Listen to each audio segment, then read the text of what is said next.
এইসব আজগুবি উদ্ভট কথাবার্তা যখন বিএনপি নেতারা বলেন যে তাদেরও একটা ভীষণ ছিল 2001 সালে। কি ভীষণ ছিল?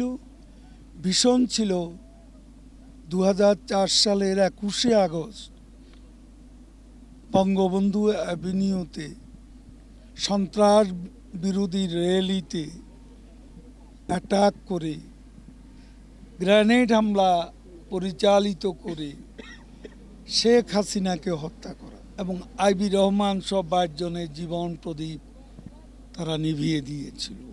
তাদের ভীষণ যদি থেকে থাকে, সেই ভীষণ হচ্ছে 21শে আগস্টের সে নৃশংস হত্যাকাণ্ড, যেখানে প্রাইম টার্গেট ছিলেন বঙ্গবন্ধু শেখ মুজিবের কন্যা, তৎকালীন বিরোধী দলের নেতা জননেত্রী শেখ হাসিনা।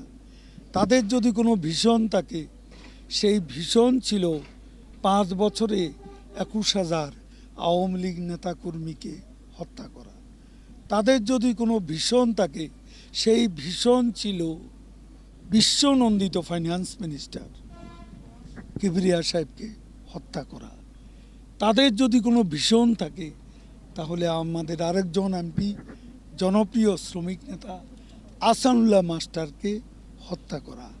তাদের যদি কোনো ভীষণ থাকে, সেই ভীষণ ছিল হাওয়া ভবন সৃষ্টি করে উন্নয়নের নামে লুটপাট।